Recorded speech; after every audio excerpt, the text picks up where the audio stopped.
Hey guys, I got some super exciting news.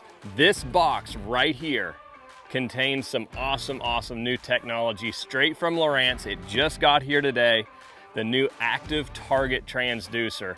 And I haven't even opened it up yet. I'm gonna unbox this thing and I'm gonna install it on my Phoenix, and hopefully in another video I'm gonna go out there on the water and show you guys how to use it. But so stoked to get this thing. This is the future right here. This is it. Not a whole lot of stuff, you know, super simple. We do have the active target box. This is, you know, kind of like what your side imaging did before. This is going to help process everything, make it super quick and efficient. So, you know, everything's real time. It's got to process a lot of stuff. This is going to help do all of that. So we'll have to mount this. We'll have to run some power to it, and then obviously run the sonar to it as well. And then this is the actual sonar itself. You can see, totally different from what it used to be. It's got the different angles on it. That's pretty neat right there. And it's got plenty of cable, big thick cable. So again, getting all that information just like a computer from the box, what it's reading to your units. That's a big deal. It comes with the Ethernet cable, and then obviously all the brackets and stuff. So we got the power cable as well, so that's going to run straight to the box to be able to power that transducer and get all that information done. So we got everything we need. Now we just have to install it. So the first thing we'll want to do is find a place to put the box, and preferably in a dry space, something that gets some airflow.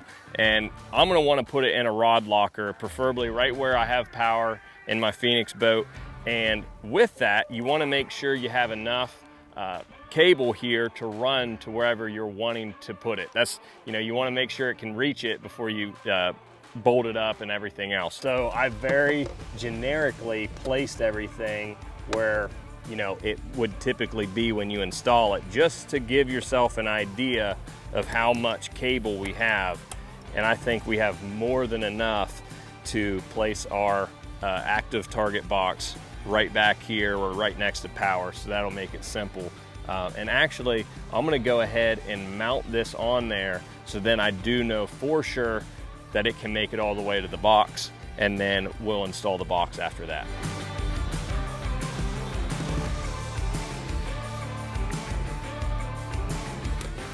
All right, so now we're going to mount the transducer to the trolling motor using the bracket here. First thing I notice about this bracket is it's a lot easier to install, and it's going to be a lot sturdier than what we had before. Just making things a lot easier. You know, it's got the two metal, it's got two rubber pieces in there that's going to really help lock it in, and you got four bolt approach, which super easy to be able to adjust and move on the fly. So that's a plus right off the bat.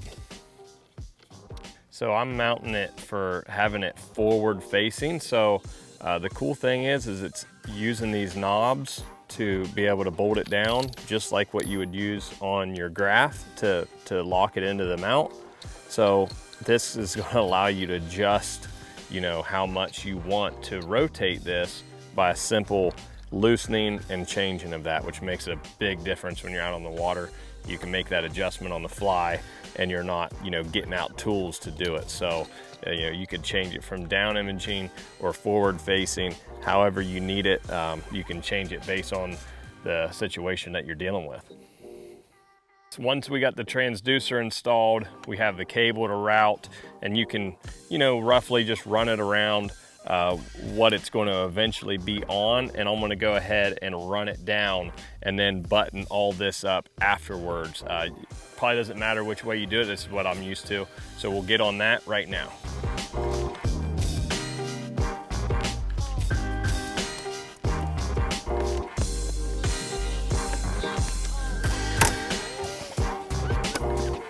There it is. So now we're going to button this up so it's all on the trolling motor the way that it's supposed to be run. And seeing that I already have all my zip ties the way that they are, I just individually go one by one, replacing each one, putting one on and cutting the other one. That way it keeps everything still in line. Biggest thing is you don't want to bind up your cable. Anytime you're buying any cables, it's no good, so just be aware of that, and we'll button it up right now.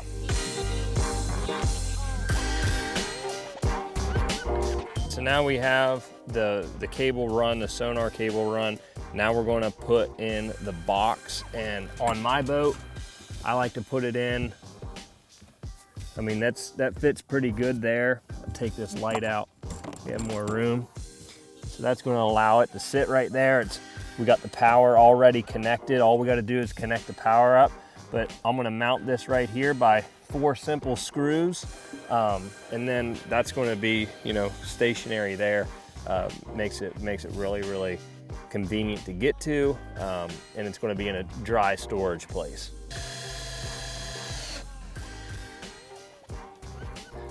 All right, we got that securely mounted there. Now all we got to do is run the power, connect the Ethernet cable, and hook up the sonar, and this bad boy is ready to start finding us some fish. And then I just ran the Ethernet cable and just pulling it through. I'm gonna bring it down to basically the same length of all the other cables that's gonna be connected to our unit. All right, guys, so we got it all hooked up. Everything's installed. We made a little bit of a mess, but that's all right. Super, super simple. I'm no mechanic by no means, but I definitely installed it, you know, pretty easily, just going off of the manual. And we'll get all this stuff cleaned up here. And in the next video, we're gonna be out on the water, testing this thing out for the first time. I cannot wait. Unfortunately, the sun is setting, so, you know, dealing with Tennessee time, we got sun setting about 4:30, and we didn't receive it until about 2:30. So we didn't have a lot of time to install it, but can't wait to get out there and try it out. The new Lowrance active target. It's gonna be fun.